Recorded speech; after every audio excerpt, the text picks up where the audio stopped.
Hey guys, Boris Lasser from BK Forex. Welcome to our weekly Forex technicals for the week of 5/6 to 5/13. We're next for the euro dollar and dollar yen. They both have been trapped in ranges, and I think next week may be a tell-all as to which direction we go. Trading foreign exchange on margin carries a high level of risk but not be suitable for investors, so I invite you to read this disclaimer very, very carefully and understand all the risks involved in trading foreign exchange on margin. So let's take a look at dollar yen because I think that's the more interesting one for the time being because it created some interesting price action today post the much better than expected NFPs. We were scraping bottom here, and it really looked like we were going to test 97. And 97 held. There was a tremendous amount of optionality at the level. There was a do not touch 97.104 option, very heavily defended. Usually those things fail, but this time it succeeded. It basically held over, I think, a period of about 4 or 5 days. 97 is level held. And then, of course, today's NFPs gave it a tremendous shoot higher. So now we stand at 99, and this is where it becomes really interesting because this is where the rubber meets the road in many ways for dollar yen. Because now you're in a 99, 99.50 corridor, and the critical thing I think for the longs, if there's a viable run towards the 100, this 99, 99.50 corridor really must hold. So the pair cannot really, I think, fade more than 98.50 off of this NFPs on a price correction before the bias again turning negative. Because if it came into 98.50, at this point you basically have a series of failed. Let me just get rid of this. Failed lower highs, and that is just a very, very negative construct. So we need to get up here. We need to break this high. The 99.25 is a critical high to break on Monday, Tuesday, whatever next week. Within this 99, 99.50 corridor, and of course 99.50. If 99.25 goes, 99.50 comes into view. That becomes a much more constructive price action, and that is when you build the foundation for yet another run to the 100 level, which is really going to be the next big talk of the town. Because the idea now, of course, is hey, U.S. economy may not be doing as bad as we thought. Therefore, dollar yen deserves to run towards 100, given the fact that U.S. economic yields on U.S. bonds are going to increase instead of compress, which has been the primary depressing driver on this particular trade. So we'll see how that turns out from a fundamental point of view. Today was the first positive fundamental surprise we've had in a month. We need to obviously put a string of those together in order for this run to be viable. But from a technical point of view, the price action really is very clear. We got to hold this 99, 99.50 corridor if we even have any modicum of a chance to run towards the 100. And if we start to break down below 98.50, this would pretty much show a failed run again, and pretty much 98 comes back into view again as a trade. So yen gives us some very, very interesting and definitive looks next week. Euro is much less clear. I mean, the one thing we know about the euro at this point is that the 30 is definitely a key hold. This hold back and forth between, yes, we're going to cut deposit rate, no, we're not going to cut deposit rate, I think has really confused the market.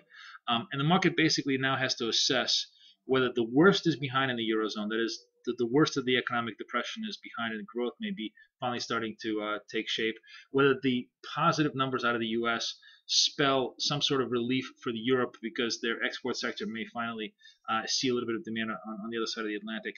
A lot of different unknowns. We also going to get some European data next week, obviously, so we'll get a look at what's going on there. But generally, the euro is really trapped in this 30-32 range, reflective of both the uncertainty of the market and the uncertainty of the data. It's just very, very unclear as to whether we are coming out of a recession or just getting ourselves deeper into the mud in the Eurozone. And until that theme becomes a little bit clear, these ranges pretty much tell all. Now, 30 broken doesn't necessarily mean it's a complete disaster for the euro, because the real break is going to be 29.50. If we take that down, that would suggest a much more negative sentiment towards the pair. 32, in the meantime, of course, caps the rally and really pretty much stands. I'd say 32, 32.50 stands as a. We'll go out on a much longer time frame. Here, go to 40. 32.50 stands pretty much as a natural cap here of where the range is. By the way, if you look at this, this is basically the month of August. The month of April. It's just unbelievable. It's really almost 2 months of pretty much 200-point range. I mean, there's just nothing going on. You have the 30 up to the bottom, 32 to the top, and we're kind of ranging around. Those who are range traders are having a ball. Those who are trading momentum are just dying because this kind of a consolidation can last for a long time. This actually, by the way, is for those of you sort of interested in historical looks, I mean, this is a small piece. It's only about a month, but it's very, very similar to the kind of consolidation we had in the yen. Let me just pull this out. Let's go like even on a weekly basis, and you'll see this on a 3-year basis. How long we had consolidation in the yen. Oh, sorry, this is a 4-hour. Where's my weekly basis? Here's the weekly basis. You see this consolidation. This is weeks, not even days. You have this just mind-numbingly tedious consolidation. Here's a fake breakout, right? Mind-numbingly tedious consolidation, fake breakout, resurgence back, stuff like that. Are we in the same situation? The euro? No. Euro just simply isn't ever going to trend like this flat line for such a long time.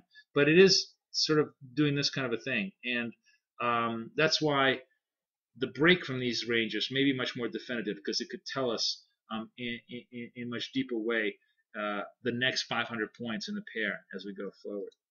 All right, let's take a look at the pound, which has held up relatively well.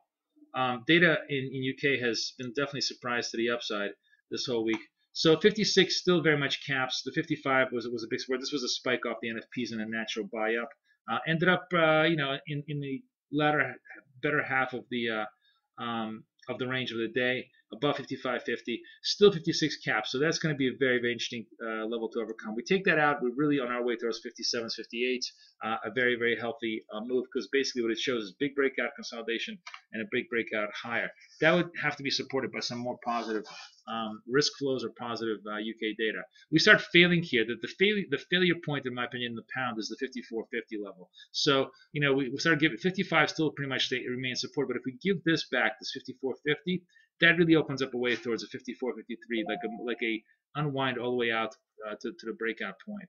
So we'll see how cable trades out for the rest of the week, but those seem to be the key levels. In Aussie, a lot healthier off the much better than expected, I think, NFPs. Aussie, remember, is a pure risk trade, right? So the fact that global growth may not be slowing down definitely helped pull it back from the bottom. It made a double bottom. We talked about this. It made a double bottom of 102.25, took out the 103s, but 103.50 still very much a big cap, and really needs just need positive data, data out of China, positive data out of Australia. We have a lot of Australian data next week, so we'll see, because if Australian data actually surprises to the upside and suggests that, hey, even the slowdown in China is not really having an impact on the economy, if it's sort of a Teflon economy that's managing to survive despite the much greater slowdown that everybody's seeing in China, that would be quite bullish. And you could have basically pretty much a W formation here that could break ourselves to the upside. That, by the way, leads to one of my favorite looks right now. If you're a big bet on global growth picking up, if you sort of think the spring swoon is over, this is a trade that looks really, really. This is pretty much a proxy on global growth, in my opinion, Aussie yen. And so, of course, we had a big decline as Australia and then profit taking in the yen really weighed on the pair. We went from 105s all the way down to below hundreds, then kind of consolidated below 100, now came back up and broke out, and now into this key level, this 102 level, 102.50 level. To me, a break of about 102.50, or if you're super conservative, 103s, really puts us back on track towards 105, and more importantly, kind of flashes from a currency point of perspective the signal that sentiment is back, everybody wants to trade, risk is in. If, on the other hand, we kind of start failing here, start turning back down, that would be very much indicative, I think, of a muddle on through summer that we're starting to see as we get into the next couple of months. So very interesting look, and I think a very interesting pair here, depending on which way you trade. And hopefully, you guys will get a chance to trade a lot of these ideas next week. Wishing you guys the best of luck and the best of trading. This is Boris Schlossberg for BK Forex, over and out.